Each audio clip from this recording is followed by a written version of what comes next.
Some may think of her as the nuclear bird, others may think of her as that bird brain. To be fair, she is a bird, so I'll give her some slack.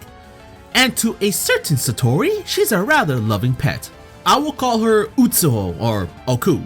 Hello, Magi here, and welcome back to another episode of Character Profile, the series where I take an in-depth look of a character from games, print work, fan-related stuff, and anything that can be associated with Okuu will be discussed here. Also, we'll be bringing along a special guest for this episode, so introduce yourself. Hey guys, if you haven't heard of me yet, I'm Infernal Crow, the guy who made Newbie's Guide Against Tokyo. I also made Magi's banner, outro, and thumbnail for this video. I also make all-around gaming videos ranging from Touhou to basically anything. Thanks by the way for featuring me in this. Okuu's my most favorite character in the whole series, and I'm glad that I get to talk about her in this video. Thanks for that, man. So without further ado, let's begin the character profile for Utsuho Reiuji, or again, Okuu. Name and their meaning. To start off, let's look at Okuu's name. Her full name is Utsuho Reiuji.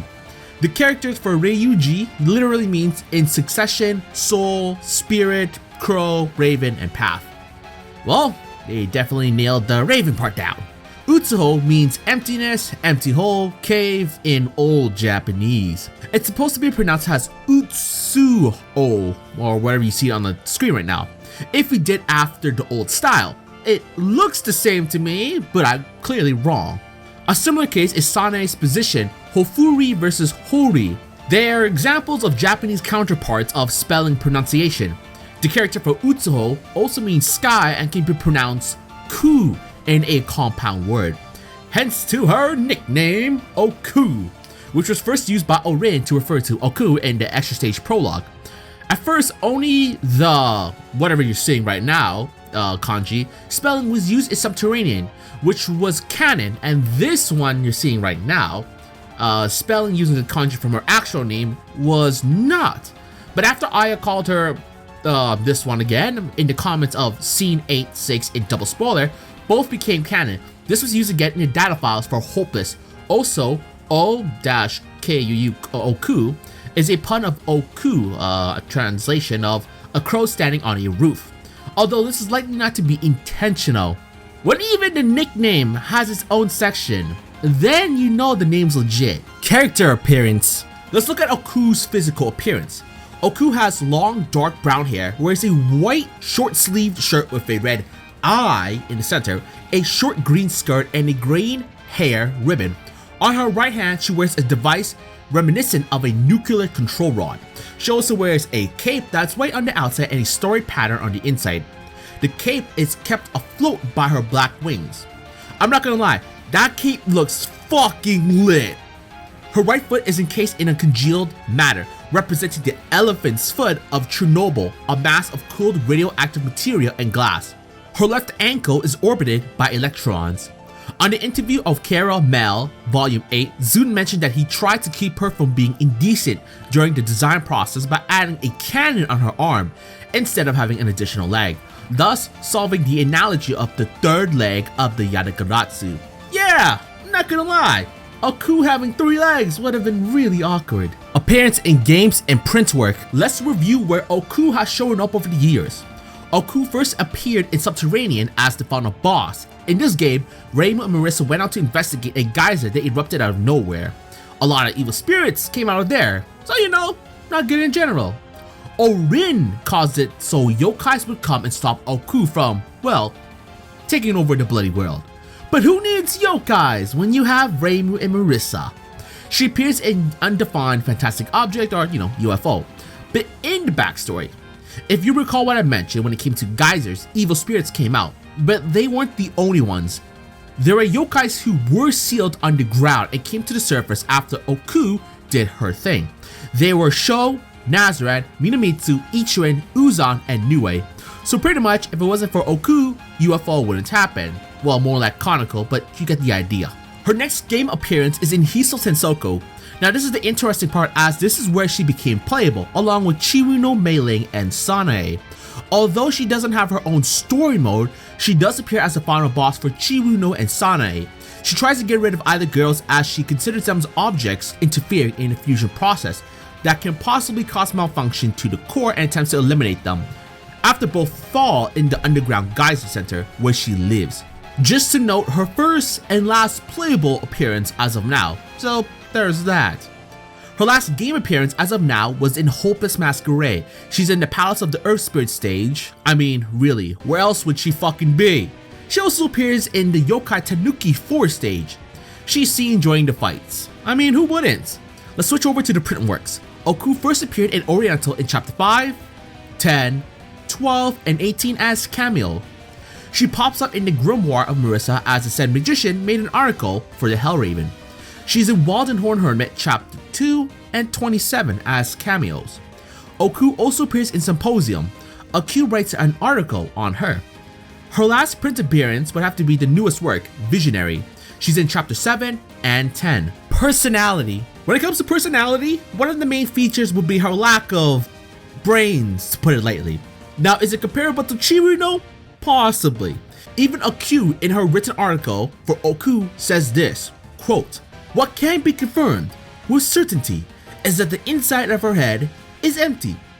When Okuu starts roasting you, that's when you know shit has hit the fan." And in the same work, Symposium, there's a picture illustrated that appears to be Kaneko tricking Okuu, with hypnotism, mind you. Now, I'm not too sure if being dumber correlates to you being easily hypnotized, but if that's the case, then yeah, Okuu is a dummy. Plus, Kaneko chose Okuu to gain the powers was because she was low intelligence and would have no concept that managing nuclear power would be too hard to control. In a more functional magical sense, her dullness makes her an empty vessel that wouldn't reject Yadagaratsu. Man, everyone's just throwing punches at Okuu, I included. But ironically, of all the fucking things, she has an extensive knowledge of nuclear physics. To be fair, if you're controlling the power of nuclear fusion, it would be good to know what the fuck you're doing. So out of all of this, I will give Okuu where credit is due and say she's more knowledgeable about nuclear physics than I do, because I don't know shit. Occupation/jobs. Thankfully, Okuu has one that's pretty straightforward. Oku's job is to manage the temperature inside the Hell of Blazing Fires by either opening the skylight above the Hell of Blazing Fires courtyard to lower the temperature or feeding the fires with the corpses carried by Orin. Not complicated, but it gets the job done. And that's the important part. General information/backstory. While we've been discussing about Okuu, I haven't actually said much about her backstory and other stuff yet, so let's get right into it. Okuu gained her newfound powers before subterranean animism, basically events right after Mountain of Fate. She was told by a mysterious voice, spoiler alert, it was Kaneko all along, "It's a Moorish Rite conspiracy," that she could basically swallow the god Yadagarasu, who was hidden in the flames, to gain a power that would fulfill the wishes of both the worlds below and above. If you consider burning the surface as part of wish fulfillment, I'ma donate to that shit! This power was nuclear fusion, or basically harnessing the energy of the sun. Yes, I know, Dark Souls fans love her. Okuu misunderstood what the voice had told her, and decided that using these powers, she would take over Gensokyo. Totally not a bird brain, folks. Luckily, Okuu had a good pal. A real bro, if you will. This pal is Rin Orin, aka Miss Hellcat with a wheelbarrow and underground girl meat restaurant! Orin drew a vengeful spirits out to catch some strong yokai's attention, but had gotten Raymond Marsa instead. I mean, it worked out pretty well with all things considered. While this part won't be long, let's look at how ravens are in Touhou, since Okuu is one of them, you know? Ravens can be found in former hell. The only noticeable difference between the ravens and the crows of Yokai Mountain during Mountain of Faith is that the ravens have red eyes. And the crows used by Ai in the fighting games also have red eyes. Great. Make a game have a minor plot hole with a goddamn geyser as a stage in Soku. Yay for figurative and literal holes. It shouldn't be surprising that there are also Hell Ravens. Who would have guessed? Hell Ravens, or Jigokurasu, have existed in the Hell of Blazing Fires for as long as it's been burning. Unlike normal ravens, they are born from the darkness of hell, because darkness is awesome and some crazy shit. Tinfoil hats. Titles. Let's look at our titles, which is a total of 2. Better than 1, I think. The titles are Subterranean Sun, and her most used one, Scorching, Troublesome Divine Flame.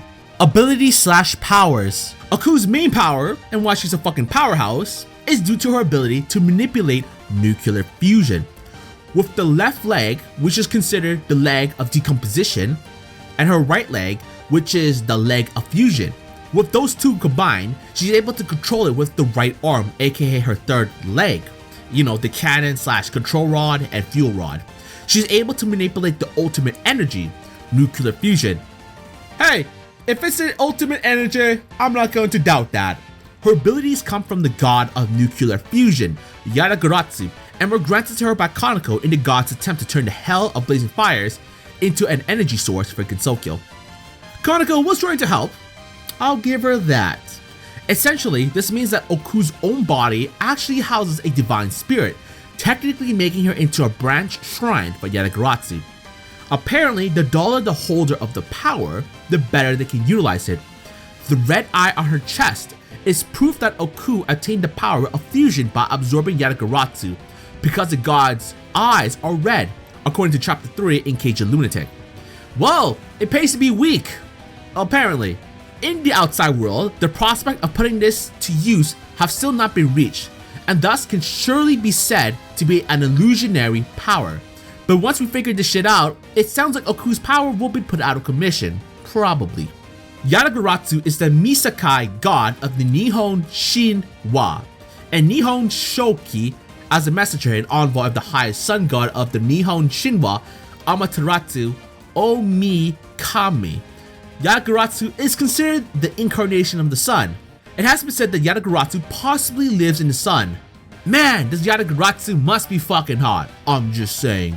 That is, it means that she's able to manipulate the same temperature as the highest heating power in the natural world, aka the sun. Furthermore, by the spells that she uses, she's able to spring forth the same gravitational attraction. Calm down there, Okuu, please! However, Okuu can't keep creating energy forever on her own because she would run out of fusion material, and as explained in one of the endings for Subterranean, she needs to get the atoms used in the fusion process from someone else. Wow, sounds fancy, but wait, it gets better. Now there's an article in the wiki called Touhou and Modern Science Nuclear Fusion as a source of green energy.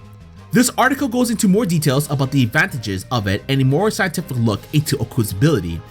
Just to note, I don't know shit about nuclear fusion / fission, so obviously I'm going to be lost, but I'm sure some of you guys might understand and could learn a few things.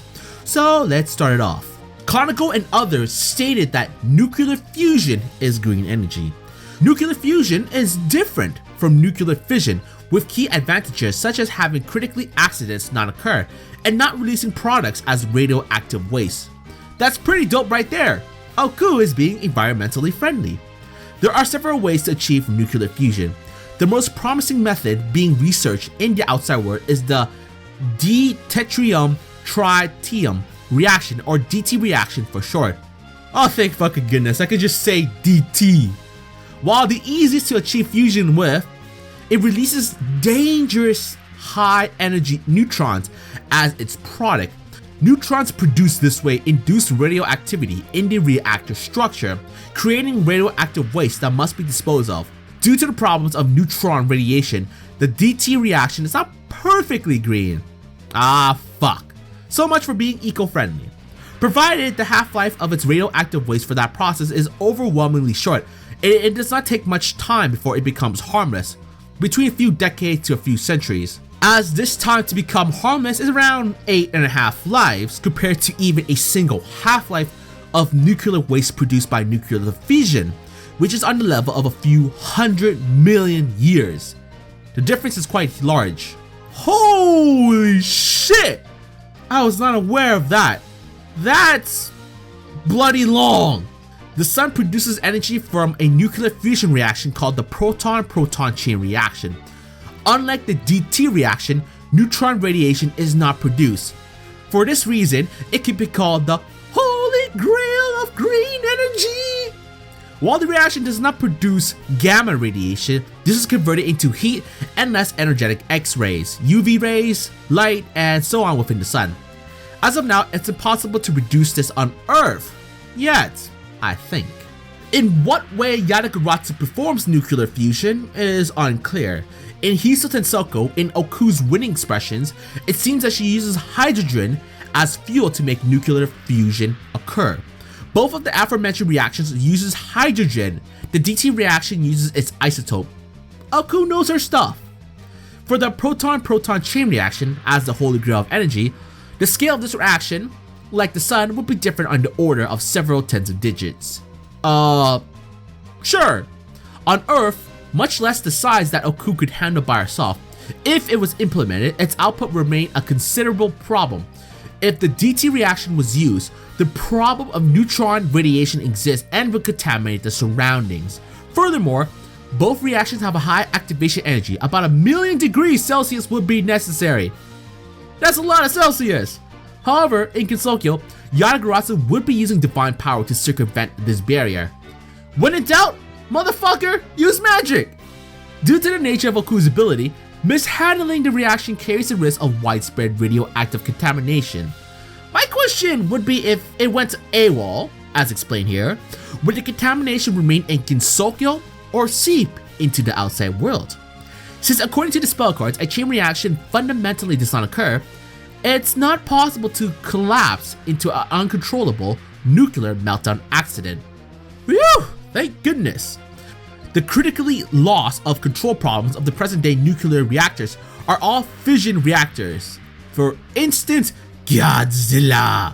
Interestingly, Oku's third arm has the control rod and fuel rod attached, features seen in fission reactors, but not fusion reactors. Furthermore, Okuu uses a control rod and performs nuclear fusion, but how she uses it is not quite clear.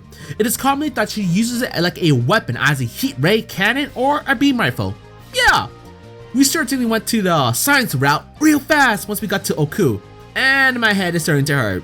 Let's move on. Music. When it comes to music, she only has two themes, her Stage 6 theme and Stage 6 boss theme. Her Stage 6 theme is called Hellfire Mantle.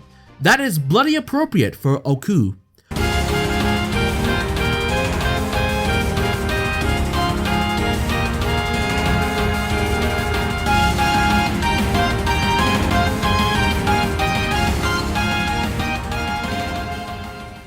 Her Stage 6 boss theme is called Solar Sect of Mystic Wisdom, Nuclear Fusion. This is also remixed in Hiso Tensoko. Let's play the original one first.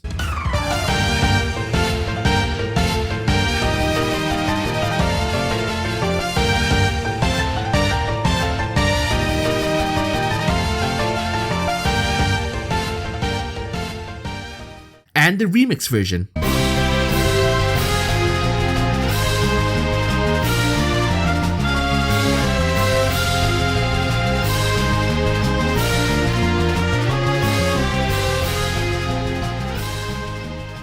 Gameplay. When it comes to Okuu in the fighters, let's see how she plays out because we all know damn well she wasn't in the main series. Okuu is a ranged, melee heavy hitter. Her powerful bullets, while slow to cancel, are capable of clearing the screen of enemy fire.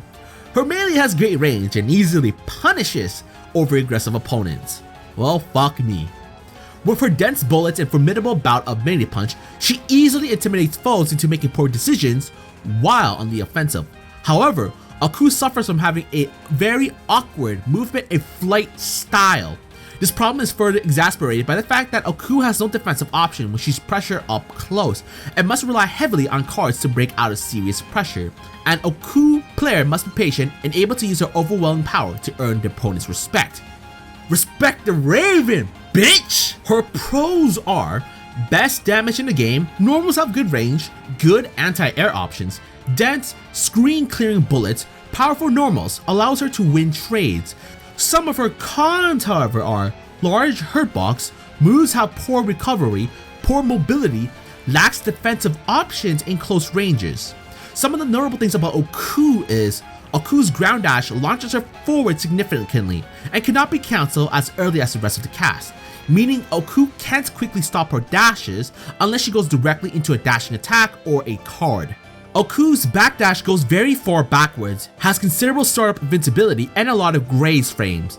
Oku's jump and high jump significantly higher than other characters and is slower to ascend/descend. Oku's air dash causes her to pause a moment before leaping across the screen. Her flight lets Okuu move a shorter distance forwards with a shorter startup. However, she will be able to get out of a jumping attack faster after an air dodge than with her fly. Okuu has the largest sprite in the game bar none, as well as the second largest hitbox. That's never a good thing. Spell cards. While I'm still here, let's talk about her awesome spell cards! Like the typical boss in Touhou, Oku's spell cards change names depending on the difficulty. The following spell cards are used both in Subterranean Animism and Soku. Sweet, sweet Soku. I'll also say which difficulty each card is used in. The first one is Explosion Sign Mega Flare. This spell card is by far, as a fellow Yatagarasu, one of my most favorite spell cards of the whole series.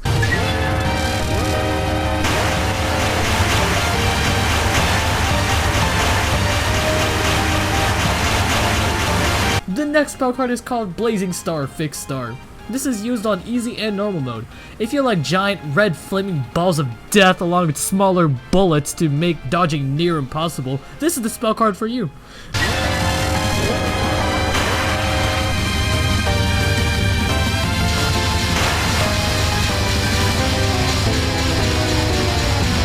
This next spell card is called Hell's Artificial Sun. This is on easy and normal. Artificial Sun is a spell card where Okuu goes to the center of the screen and pulls in bullets towards her, to symbolize nuclear fusion and how atoms fuse towards a fixed point to generate energy. This spell is also Oku's final spell in the whole boss fight.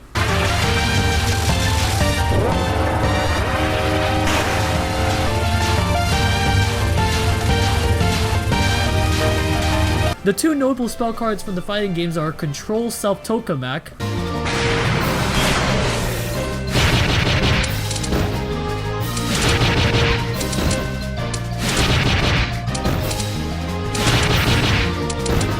and the last spell card I want to cover, Abyss Nova.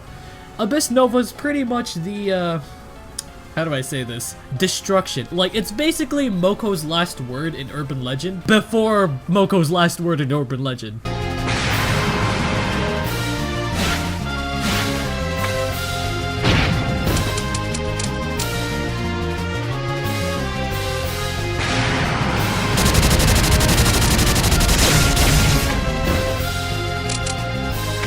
Relationships. The first to talk about when it comes to her relationship would have to be her master. Satori Komeiji is Oku's master. Now Satori is the master of the Earth Palace and has to manage the Hell of Blazing Fires. To give herself less of a headache, she has Okuu as one of her many pets to manage the operation of the Blazing Fires. Now this next part will be talking about Okuu caring or loving her master a lot. In Satori's section, it mentions that her pets love her as they normally wouldn't be understood if it weren't for Satori's power. In the Grimoire of Marissa, when it comes to Satori's section, there's a picture of her with two pets, a cat and a raven, presumably Orin and Okuu. Orin due to the cat having two tails, and Okuu because the raven here has 3 legs, which does associate with the whole Yatagarasu deal, as this being is supposed to have 3 legs. If you notice the picture here, you can clearly tell these two animals adore the master. So yeah, the Satori love is real here. Next on the list would have to be her good friend, Orin. Right off the bat, you know Orin is a good pal to Okuu as she tried to bring in some help when her friend was going a little nuts. Not only that, she didn't tell Satori about the troubles Okuu had caused during Subterranean. They've also known each other before the underworld separated from Hell, which also meant before Satori was their master, so they go way back. If you saw some of Oku's appearance in the printwork, you may have noticed that Orin is with Okuu at times during festive moments. So it's safe to assume that the two will venture to Kisokyo together when they want to have fun during these festivals. Another important person to talk about would be Kanako. Were it not for the goddess, Okuu wouldn't have gotten her powers in the first place. Originally, Kanako told Okuu in her dream, mind you, to consume Yatagarasu. This in turn gave Okuu her broken power of manipulating nuclear fusion. Kanako said that swallowing the god would give her the powers to fulfill the wishes of both the world below and above the surface. However, Okuu misunderstands her and uses these powers in an attempt to take over Ginsokyou, which causes the event of Subterranean. You know, world domination is something Satori clearly wants. As of now, she's keeping Okuu working to produce nuclear energy underground in former Hell. At least she's not taking over the world anymore. There's a small relationship, however, and it involves their master's little sister, Koishi. Not as much research as I did, there was nothing that I could find that had Okuu and Koichi talking to one another. It is mentioned she's acquainted with Okuu and Rin, and when she learned that Okuu had received her nuclear powers, she wanted her own pets to receive some busted ass powers and went to pray for divine blessing in Gensokyo. Because we needed more powerful world dominating pets to begin with. Fun/interesting facts. Now for the fun facts. One of my most favorite segments of the series. Okuu appears to be the only final boss in a Windows game whose goal is to pretty much conquer the world. A very common goal for villains in cartoons. But does she succeed? Spoiler, she doesn't. The closest similarity to Oku's goal will be Junko, but she only wanted revenge on Shunga because she never watched what she was doing, and well, killed her son Huyi. Well, that's for a different video. Okuu is also one of the only 2 final bosses in the games who works for an earlier boss, which is Satori. The other being Shinyomaru, who work for Seiya. Oku's spellcards Giga Flare and Mega Flare share the name of the attacks used by Bahamut from Final Fantasy. No wonder that shit fucking hurts. Okuu is also one of the only 2 bosses in a Windows game that gives the player a warning before a spellcard begins. Caution appears for a few moments with klaxons blaring in the background. When you start getting warnings for spellcards, you know shit's gonna get real. As Bert the Turtle likes to put it, remember what you do, my friends. Now tell me right out loud, what are we supposed to do when you see the flash? Duck and cover. The other one who has klaxons blaring is Koichi, who is warning klaxons blaring in the background of her spellcard, Philosophy of a Hated Person.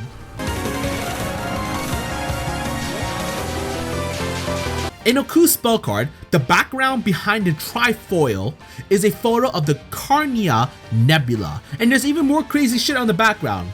It also features a real-world picture of a cat on the trifoil.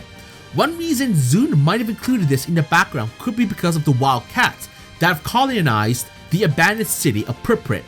Pripyat was the town created for the families of workers at Chernobyl in Ukraine, and after the disaster that happened there, the population was evacuated.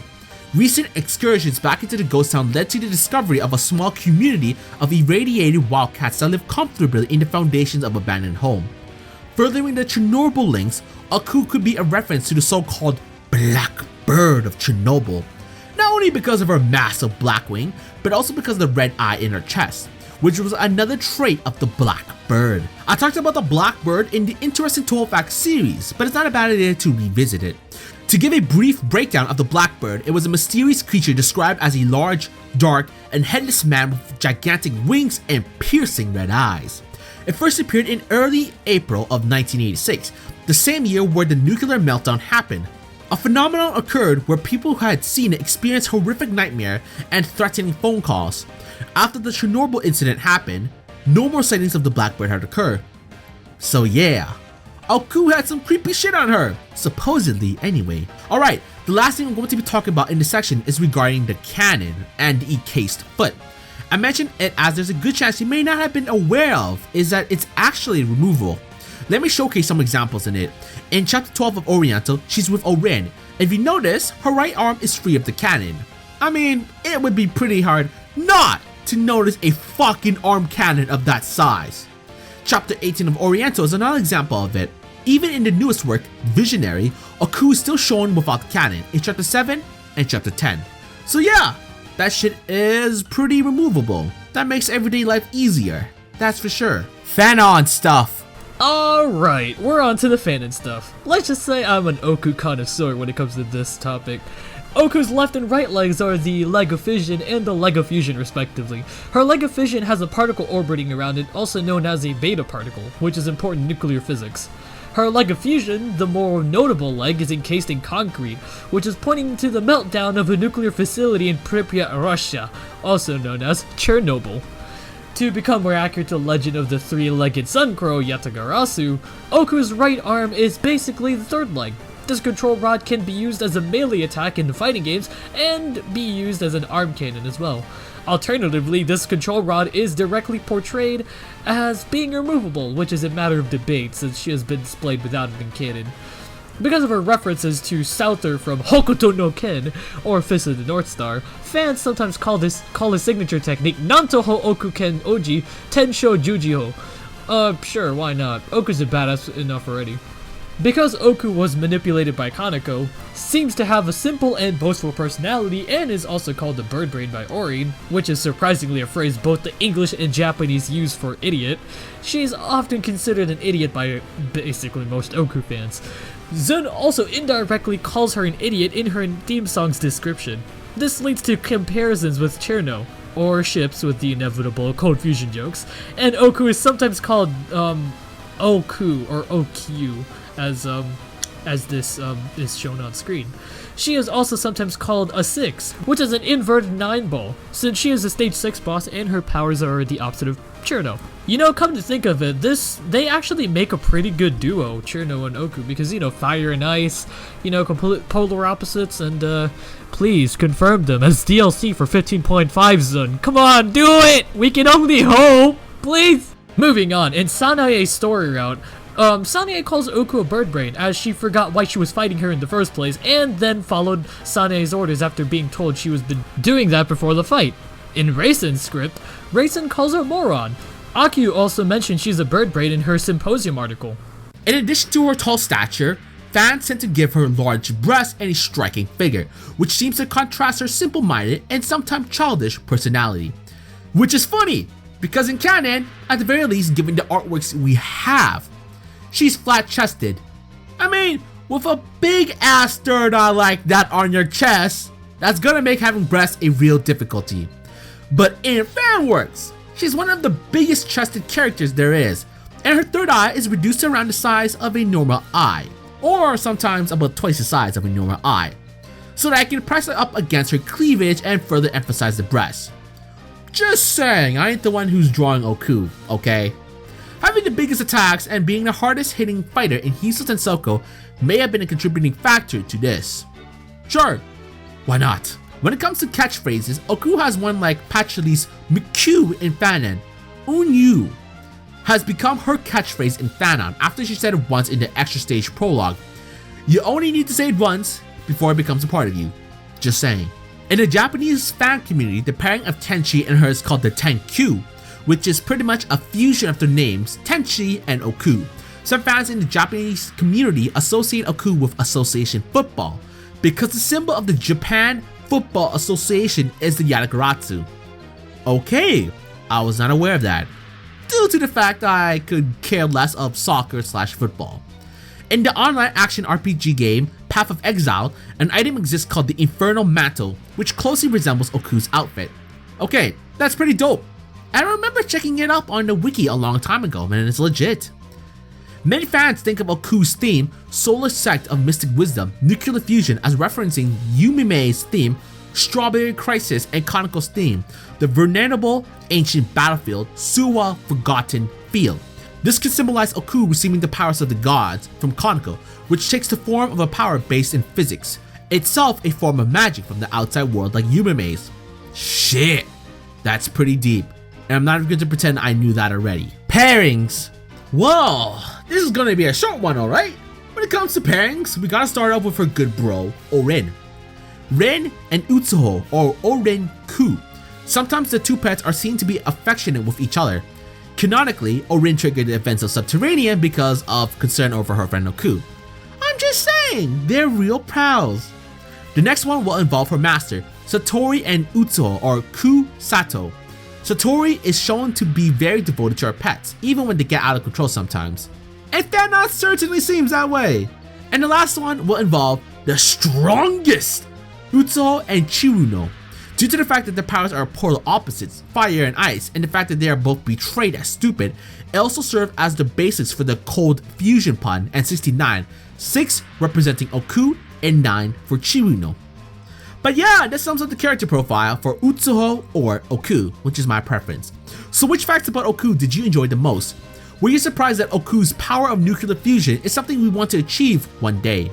Do you think Okuu could have been a reference to the Black Bird of Chernobyl? Or do you think life would be tougher for Okuu if she couldn't remove her cannon? If you guys enjoyed this episode, please give it a like and subscribe.